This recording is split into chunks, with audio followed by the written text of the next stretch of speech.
Okay. Well, I'm going to talk about October 24th, but also about a meeting that occurred yesterday evening in Washington Heights, and I'll start with that.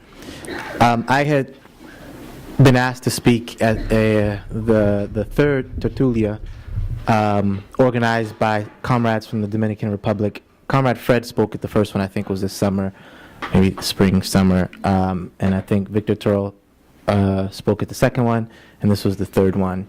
I spoke as well as somebody from Freedom Socialist Party, and it was a small meeting because there was another meeting organized by some of the same comrades in regards to a struggle in the Dominican Republic regarding a change to the Constitution that will affect Haitians that are working in the Dominican Republic, and they're writing a statement and they're going to send it to us about that struggle.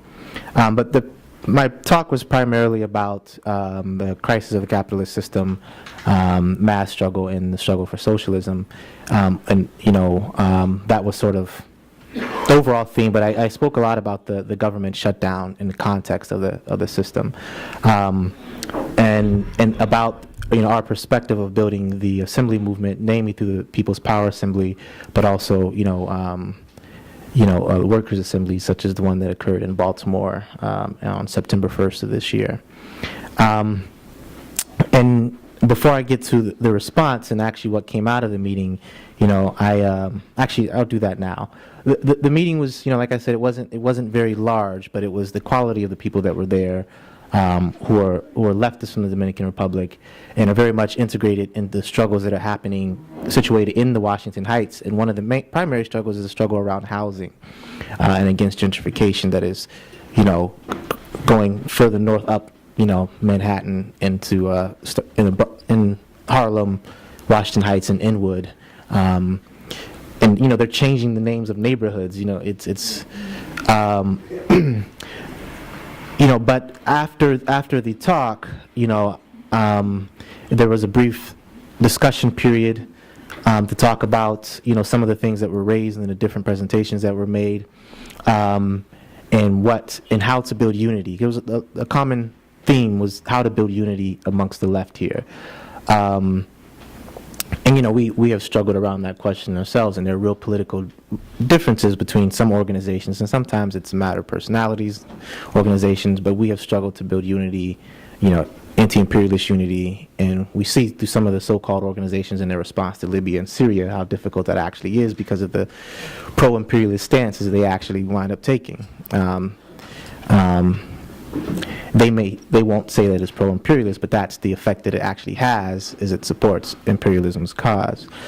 But so because one of the main thrusts of my presentation had to do with building the assembly movement, what was decided after that meeting is that they would like to build a PPA in Washington Heights.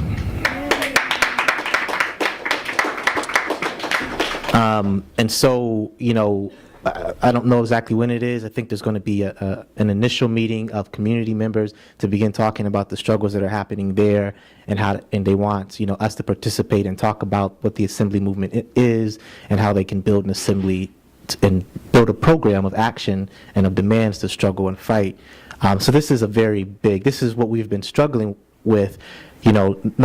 Not only just the question of unity and uniting with different forces, particularly forces in the oppressed community who are hit the hardest, but how to expand the assembly movement into real communities based off of their struggle and build it from the cellular level, from the grassroots level. And this is what the comrades in the Washington Heights want to do, and they want to very much be a part of this movement and work with us to do so. So this, it was a lot of our relationship with them has been kept up by other comrades, and Julio and Julio and one of the other comrades came to one of our conferences a few years ago, but Comrade Barrett in Philadelphia has kept the line of communication open, and she actually drove from Philadelphia to translate, to be at the meeting as well, but she translated for me throughout the entire meeting. And then she drove me to Jersey City, so that's quite a commitment to make. To turn around and have to go back at, the meeting did not end till about 9:30, and she dropped me off around 10, so she had a 2-hour drive to get back to Philadelphia.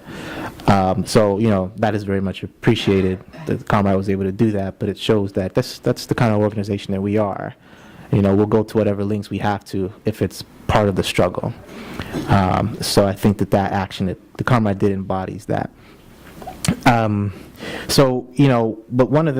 as we move forward, I took flyers and stickers for October 24th, which was very well received. And this flyer, which is in both English and Spanish, and the stickers, which we have more on the table in the back, both in English and Spanish, that Comrade Steve had made up.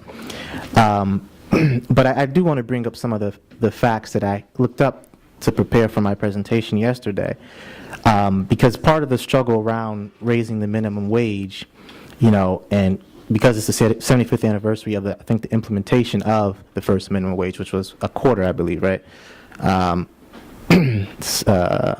75 years ago.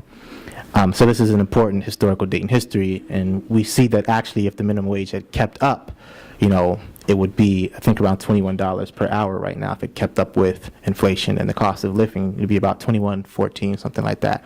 Curious enough is that most of the jobs that are actually being created since the crisis began, 58% of them, of the jobs being created, actually pay less than $13.85 per hour.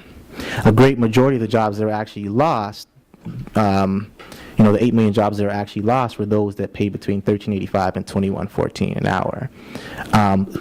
And not only that, the great majority of those that are being created are actually part-time jobs.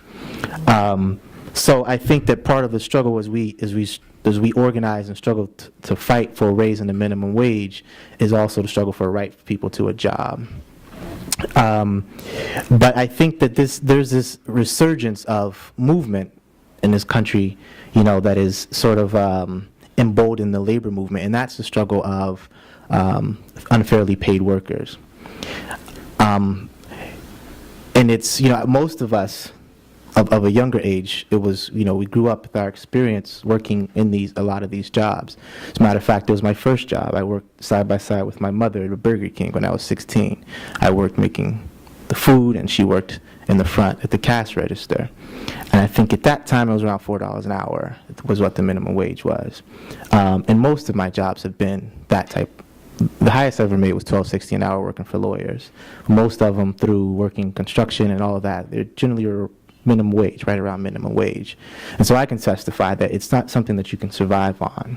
And though the movement to raise the minimum wage and to unionize in that sector has been concentrated around Walmart workers and fast food workers, there are a lot of other workers, people who work, domestic workers who aren't even paid the minimum wage, and other workers who need a raise as well and need unionization as well. But I think that this is an important start. This start in this sector will raise up all workers, and it'll show that a sector that was long thought unable to be unionized, and for people who felt that they were disposable and weren't willing to fight, is where the labor movement is seeming to grow up around that struggle, and where these are some of the fiercest fighters that are coming out and saying that we're not disposable. You can't just throw us away, and we don't accept these wages, these unfair wages where we can't even take care of our families and we can barely survive as individuals. So it's very important that we're an important part of this. This is a very bold initiative, and it will help to build the assembly movement. And I think that we have a lot of work that needs to be done to make October 24th a success. And I didn't mention the time. Let me mention that before I go forward. It's Thursday, October 24th, 4 p.m. in Herald Square, 34th and 6th Avenue. But to get to that point, to make it successful, to make it bold, and to continue building the assembly movement and the PPA here to go forward and do other work, we need to go out there. And Comrade Tony Ehrenstein has been, organizing visibility and comrades to go out. This Saturday will be the third Saturday, I believe. And we have how many Saturdays still? More Saturdays still? Two more. Two more till the 24th. So we need to redouble our efforts and to get out there and to flyer, to sticker, to do everything we can to make sure everybody knows that this is coming up, so we can draw in workers and we can draw people from the community, and we can make this splash as part of the movement, because we really want to make sure that workers are, they deserve more than $15 an hour, but this is part of the process of going forward and fighting back against the bosses and fighting for dignity and fighting for a right to survival. And so we want everybody to be there, not just to be there, but to help organize it. And we want you to come to the meetings on Wednesdays in this office at 6:30 every Wednesday, because this is just the beginning of us building this movement. We're trying to build a people's tribunal against racism and poverty and against war in the city of New York. So we want the comrades to be involved in this struggle and to bring the other movements that you work with to help build this struggle. And I think that this day it's not a beginning of the movement, but it's an important step in the movement. And I think it actually will be quite successful, and it will be very helpful for the workers who work in this sector, of receiving unfair wages and have no job security. The schedules are not of their choosing.